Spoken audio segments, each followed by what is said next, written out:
Buenos días, estimados estudiantes de quinto de secundaria. Vamos a ver los siguientes temas. Vamos a abarcar en este último tema a varios presidentes desde el gobierno de las Fuerzas Armadas, o sea, desde Juan Velasco Alvarado hasta Ollanta Humala. Muy bien, vamos a ver lo siguiente. El gobierno de las Fuerzas Armadas, que encabezó Juan Velasco Alvarado, ¿ok? Llega al gobierno por un golpe de Estado que le dio a Fernando Belaúnde Terry, ¿ok? Y la mentalidad de Juan Velasco Alvarado era hacer una reforma de raíz. Es por eso que Juan Velasco Alvarado, uno de los motivos para que le dé el golpe de Estado a Belaúnde Terry fue el acta de Talara y la pérdida de la página 11, ¿okay? Una página donde estaba la cantidad y cuánto pagaba la IPC al Perú por extraer petróleo. Así que por este motivo Juan Velasco Alvarado le da un golpe de Estado a Belaúnde Terry. Muy bien. El plan Inca consistía en 1. Anular el acta de Talara. 2. Expropiar la IPC. 3. Esta expropiación de la IPC fue conocido como el Día de la Dignidad Nacional, ya que para Juan Velasco Alvarado lo que hacía esta empresa norteamericana, la IPC, era robar y aprovecharse del recurso del petróleo peruano. ¿Qué otros hechos ocurrió en su gobierno de Velasco Alvarado? No hubo libertad de prensa, se controló la libertad de expresión. El gobierno creó una especie de organismo que se iba a encargar de ver qué salía, qué se publicaba en el periódico, qué salía en la televisión, nada que hable en contra de él. O sea, manejó los medios de comunicación a su antojo. En la parte económica hizo muchas reformas, por ejemplo, la reforma minera. Nacionalizó la mayoría de empresas y producto de esto nace Minero Perú, Hierro Perú, Centromin Perú, nace Petroperú, Entel Perú, Aeroperú, Sider Perú, Electroperú, Enafer Perú. Diversas empresas que fueron nacionalizadas. El fin de su gobierno. ¿Qué pasó? Producto de la poca estimulación de las inversiones, porque prácticamente no había casi inversiones extranjeras, que era lo que proveía de dinero al país, comenzaron a haber huelgas, comenzaron a haber muchas huelgas por todos lados. Huelgas a nivel Lima, a nivel regional, a nivel nacional. ¿Okay? En su gobierno, a nivel mundial, se da la crisis del petróleo, donde el precio del petróleo baja. Hay conflictos laborales. Las mismas empresas y los mismos medios de comunicación están en contra de lo que hizo Velasco Alvarado al controlar qué es lo que publican o no. Producto del malestar global que había en el país, malestar general, otro militar llamado Morales Bermúdez prácticamente va a aprovechar la situación, se va a ganar el apoyo de otros altos mandos militares y sin darle un golpe de Estado como tal, Francisco Morales Bermúdez llegaría al poder. Acabó el gobierno de Juan Velasco Alvarado. Morales Bermúdez llega al poder. A ver, cuando él llega al poder, ¿cómo se encontraba el país? La moneda se estaba devaluando. El costo de vida era muy alto. ¿Cuáles son los planes que decide hacer Morales Bermúdez? Por ejemplo, el plan Tupac Amaru. ¿Ok? ¿De qué trata el plan Tupac Amaru? Regresar a la normalidad. O sea, todo lo que hizo Juan Velasco Alvarado, dejarlo sin efecto. O sea, regresar a una verdadera democracia. No un gobierno autoritario, sino un gobierno democrático. Y para poder hacer esto, Morales Bermúdez manda a crear una nueva constitución política. Otra medida de Morales Bermúdez fue los famosos paquetazos económicos. ¿Qué significan? Devaluar la moneda, congelar los sueldos. Otra medida, fomentar la inversión privada, lo que en el gobierno de Velasco Alvarado no se fomentaba, la inversión privada extranjera, para que de esta forma los inversionistas extranjeros vean al Perú como un país muy bueno para invertir y no le tengan miedo. No tengan miedo de que el gobierno le vaya a quitar sus empresas. Otra medida fue que el gobierno de Morales Bermúdez disminuyó los subsidios. Un subsidio es un dinero que se tiene disponible en el posible caso de que, no sé, escasee productos agrícolas o ciertos productos básicos. Ese dinero de fondo de contingencia decidieron recortarlo, eliminar los subsidios. En su gobierno no fue ajeno también, igual que en el gobierno de Velasco, las huelgas. Hubo una gran huelga general encabezada por la CGTP. Hubo un gran problema en el gobierno de Morales Bermúdez, que fue el famoso Plan Cóndor, ¿ok? Un plan muy criticable porque obedecía a intereses externos. Para el año de 1980 se convoca a elecciones presidenciales y participa Belaúnde Terry y Armando Villanueva.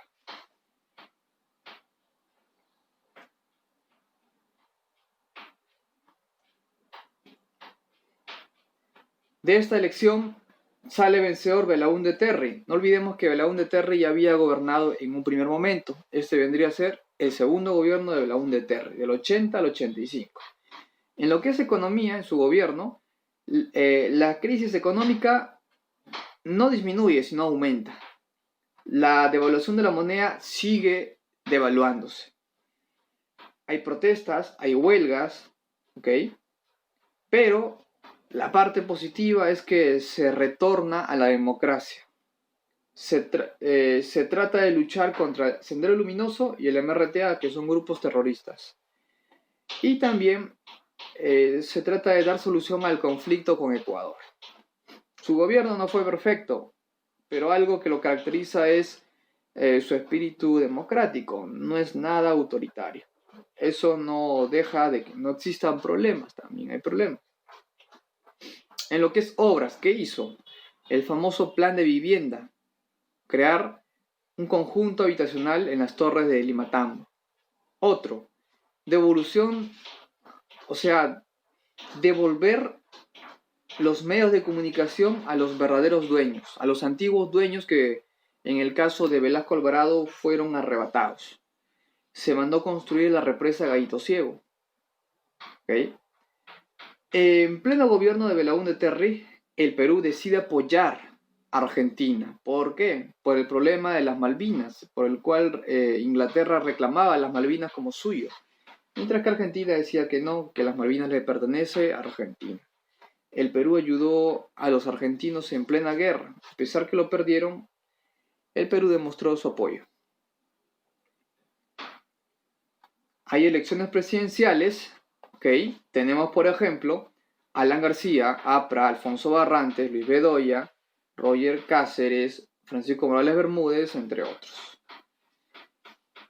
¿Quién sale como vencedor? No necesitaba, como se dice, pasó el mínimo. Alan García es elegido como nuevo presidente del Perú. Pasó la barrera del 50%. Pasó esa barrera.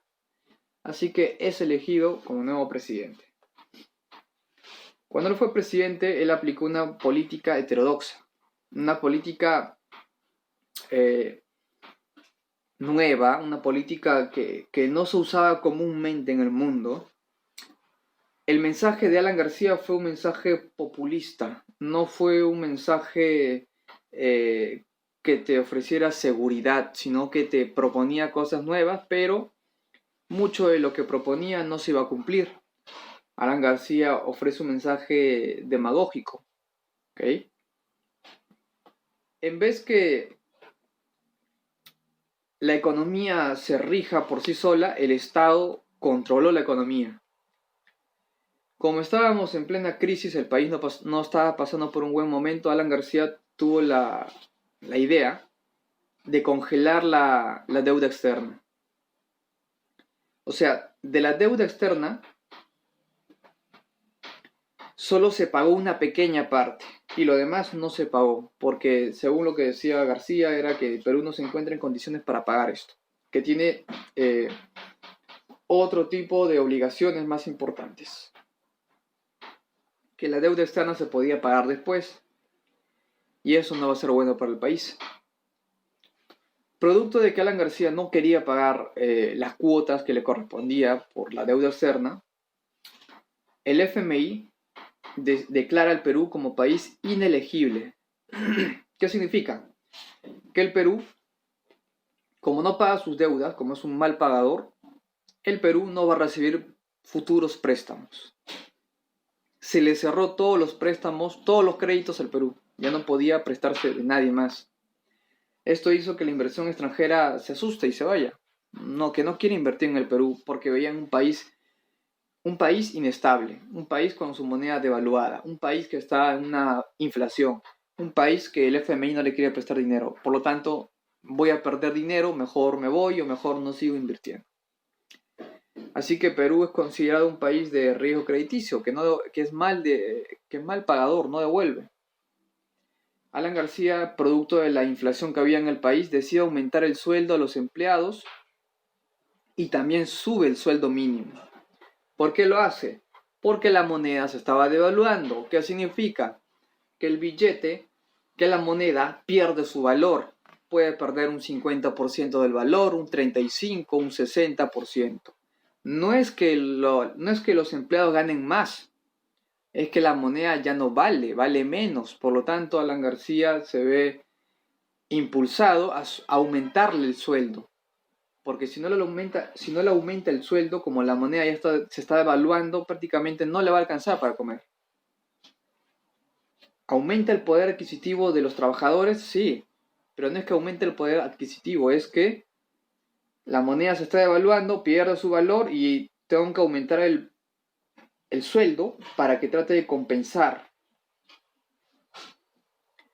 Lo que va a hacer Alan García es subsidiar ciertos productos de primera necesidad. ¿Okay? En caso, supongamos, falte comida, subsidia. Para estimular a los importadores, ¿okay? ¿Qué hace? Crea un dólar paralelo, que es el dólar MUC. Es un dólar barato, no es el dólar estadounidense, sino que es un dólar subsidiado. Esto permite estimular la compra de herramientas, ¿okay? De ciertos productos. El objetivo de García en su primer gobierno era aumentar la producción, generar empleo, pero no se pudo ni aumentar la producción ni generar empleo. ¿Por qué? Los empresarios no querían invertir. ¿Y quiénes aprovecharon de esta situación? Solo algunos empresarios. ¿Okay? ¿Qué es lo que va a pasar con la moneda? Se sigue devaluando. Se sigue devaluando una y otra vez. El objetivo era que la moneda se devalúe para luego crear otra moneda, pero no había condiciones para poder seguir estimulando la economía.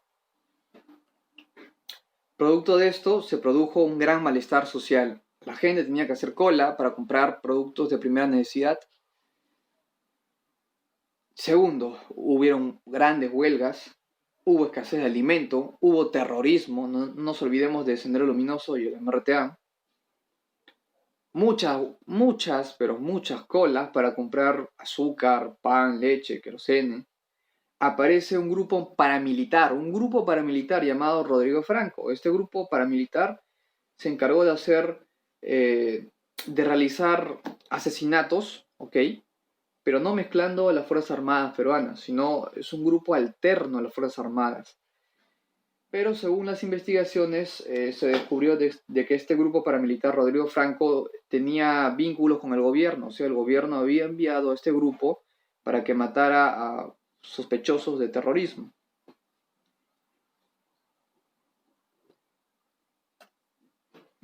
Su primer gobierno fue un desastre total. ¿Cuál es el resultado de su primer gobierno de García? Los precios de los productos se multiplicaron por 22.000 veces más de lo que costaba. Ya hablamos de una hiperinflación, ya no una inflación, sino una hiperinflación. La población pobre que vivía en el Perú se triplicó. Pasamos de 16% de población pobre a 45%. Los trabajadores a pesar que Alan García subió el sueldo, no es que sube el sueldo, no es que gane más, sino que gana casi igual o menos. La moneda se estaba devaluando, ya no valía, por ejemplo. Entonces los trabajadores tuvieron que comprar la mitad de lo que consumían antes de la devaluación. Más o menos el 48% de los niños de 2 años sufría de desnutrición crónica, el 48%. 7 de cada 10 peruanos estaban subempleados. Había 1 millón de personas con un trabajo adecuado, pero producto de la crisis, de la devaluación, perdieron el trabajo. Y así podemos decir muchos aspectos negativos. ¿Y qué ocurrió en el gobierno de Alan García? Fue uno de los peores gobiernos en la historia del Perú a nivel económico, social. Se produjo las elecciones, porque Alan García ya llegaba a su etapa final, y sale como vencedor Alberto Fujimori, su primer gobierno. Este señor llega al poder gracias a que tiene un discurso totalmente nuevo, es un personaje en la política nuevo. ¿Okay? Los demás personajes ya eran los clásicos, los que siempre postulaban para la presidencia. Así que Fujimori fue visto como la mejor alternativa. Algo nuevo. Su lema fue honradez, tecnología y trabajo. Y no shock económico. A pesar que dijo que no iba a haber shock económico, hubo un shock económico. Debido a que Fujimori no tenía la aprobación de la mayoría, o sea, los congresistas no eran la mayoría de su partido político, decidió dar un autogolpe de Estado y disolvió el Congreso de la República, ya que según Fujimori, él quería aplicar sus planes, ¿okay? Sus propuestas, pero el Congreso de la República no le dejaba, rechazaba sus planes, le hacían una gran resistencia, una gran oposición, y eso no le permitía a Fujimori hacer lo que tenía en mente, realizar los grandes cambios. Así que por ese motivo Fujimori da un autogolpe. Otro motivo de por qué también el autogolpe es para tener más facilidad para luchar contra los terroristas. O sea, tener más fortaleza y poder hacer frente contra la amenaza terrorista. Por otro lado, también no solo dio un golpe de Estado, no dio un autogolpe contra el Congreso de la República, sino que cerró diversas instituciones del gobierno. O sea, el problema para Fujimori no solo era el Congreso, el problema era todo el aparato, ya sea el aparato político, el aparato de justicia. Para él el problema era todo. Esto va a ser criticado por todos los congresistas y por la población. Con este autogolpe ya es considerado un dictador. Segundo gobierno de Fujimori. ¿Por qué llegó un segundo gobierno si los presidentes solo pueden gobernar 5 años? Porque va a mover, va a hacer algunas movidas, o sea, va a modificar la constitución y va a crear una nueva constitución, la constitución del 93, en el cual dice que se puede elegir, ¿ok? Puede reelegirse. Y en esta constitución dice algo más, que puede reelegirse. Y no olvidemos que esto recién entra en rigor en el segundo gobierno, no en el primero. Eso quiere decir que después de acabe su segundo gobierno, va a tener un tercer gobierno. ¿Por qué? Porque recién rige desde el segundo gobierno hacia adelante. Así que modificó la constitución a su antojo Fujimori. ¿Okay? Hubo, antes de esto, antes de la reelección, hubo elecciones. Claro que sí, hubo elecciones. Pero estas elecciones fueron a favor de Fujimori. Ganó Fujimori frente a Pérez de Cuéllar. Sí hubo elecciones, pero él, una vez que gana las elecciones, decide modificar la constitución para que pueda reelegirse por un segundo periodo. En este contexto ocurre la crisis de los rehenes en el 96, en el cual el MRTA, grupo terrorista peruano, toma al embajador de Japón y a diversos políticos peruanos en la embajada de Japón. Producto de una muy buena operación Chavín de Huántar, se logra recuperar a casi todos los rehenes. y se logró capturar a los terroristas del MRTA. ¿Qué pasó cerca del año 2000? ¿Okay? En el año 90, ya casi para llegar al año 2000, Fujimori, en vez que tenga gran apoyo de la población, tuvo un gran rechazo hacia su gobierno, porque se van a descubrir muchos, pero muchos casos de corrupción. Fujimori se va a presentar de nuevo para las elecciones generales del año 2000, utilizando el recurso que se encuentra en la ley, en la constitución política, en el cual él puede reelegirse hasta una segunda vez. De hecho, que la población ya conocía de los actos de corrupción, del autoritarismo, y no lo quería Fujimori. Alejandro Toledo decide participar en la primera vuelta contra Fujimori, pero en la segunda vuelta decide retirarse. Y Alejandro Toledo va a encabezar lo que conocemos como la Marcha de los Cuatro Suyos, ¿okay? En el cual denuncia el autoritarismo, el boicot, el anforazo de Fujimori para ganar en las elecciones. En este contexto de la Marcha de los Cuatro Suyos, ocurre un incendio en el Banco de la Nación. Van a morir 6 empleados, pero no solo se especuló, también se investigó y se llegó a la conclusión de que esos incendios fueron provocados por parte del gobierno. Fujimori había planificado esto con Vladimiro Montesinos, de realizar atentados en el Banco de la Nación y otros edificios cercanos al Banco de la Nación y echar la culpa a los que estaban protestando en la Marcha de los Cuatro Suyos. Al final se descubrió eso. Japón decide escapar. Alberto Fujimori decide escaparse a Japón. Había ido a un foro de cooperación en Asia, en Brunei, y de ahí se va a Japón, o sea, renuncia por fax. Y la idea era que Fujimori se convierta en un senador japonés para gozar de inmunidad parlamentaria y no sea juzgado, pero al final el Perú va a lograr la extradición de Fujimori y va a regresar al Perú. Lo van a detener, pero antes de regresar al Perú, Fujimori se va a esconder en Chile. De Japón regresa a Chile y en Chile se logra la extradición. ¿Okay? Se va a extraditar a Fujimori desde Chile. Y aquí va a ser enjuiciado por diversos crímenes de lesa humanidad y por muchos actos de corrupción. Al no haber presidente, porque no había, va a ser elegido como presidente interino o presidente constitucional Valentín Paniagua, que gobernó un año más o menos, ¿ok? En ese año tenía que convocar elecciones, pero tenía también que gobernar. Se creó la Comisión de la Verdad y Reconciliación para investigar todo lo ocurrido con los actos terroristas en el gobierno de Fujimori.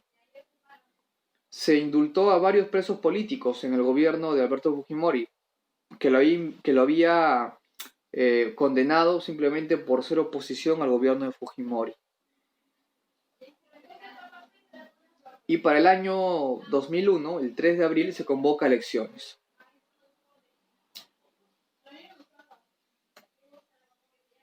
El gobierno de Alejandro Toledo, que fue muy cuestionado, por una parte tuvo obras muy positivas, como por ejemplo la carretera interoceánica Perú-Brasil, el gasoducto gas de Camisea que hoy en día se utiliza. Otro aspecto positivo es la economía. Aumentó, la inflación disminuyó y el PBI aumentó. Hubo un crecimiento anual de 4.5%, es un crecimiento muy bueno entre el año 2001 y 2005. Firmamos TLCs con varios países, en especial con Estados Unidos, con Tailandia y con otros países. Fue muy bueno en la parte económica. En la parte social hubieron muchos problemas, el arequipazo, el problema de Ilave, el Andahuaylazo, problemas sumamente graves de orden político.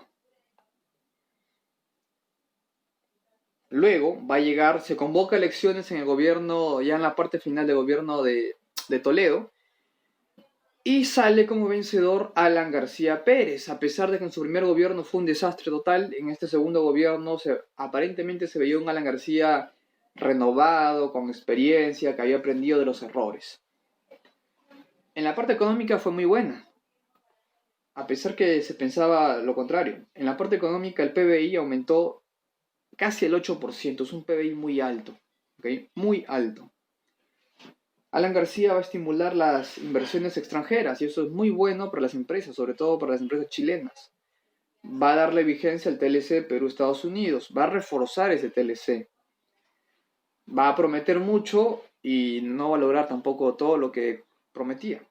Se va a firmar una alianza entre el APRA y el Fujimorismo, el famoso APRO-Fujimorismo. Va a ocurrir la matanza de Bagua, tanto así que la ministra va a tener que renunciar, ¿okay? La ministra del Interior.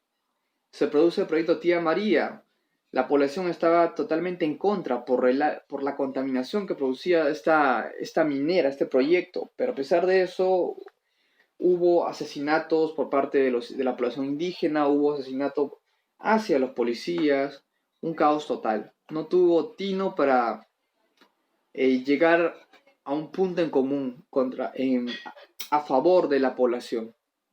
En su gobierno se hizo muchas obras, por ejemplo, colegios emblemáticos, infraestructura de salud, agua, electricidad, sistema vial, pero en su gobierno también hubo muchos actos de corrupción. Uno de los mayores actos de corrupción en lo que respecta a la República del Perú.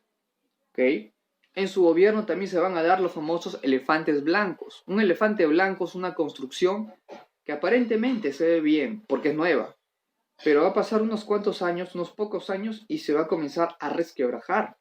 Las estructuras van a estar rajadas. Es producto de que no utilizaron la cantidad suficiente de materiales para construir. ¿Por qué? Para ahorrarse mucho dinero. ¿Y ese dinero a dónde va? A los bolsillos de las autoridades, a los bolsillos de las personas que dan el permiso a la constructora para que haga este proyecto. Y eso ocurrió en su gobierno. Y él sabía, claro que sí sabía.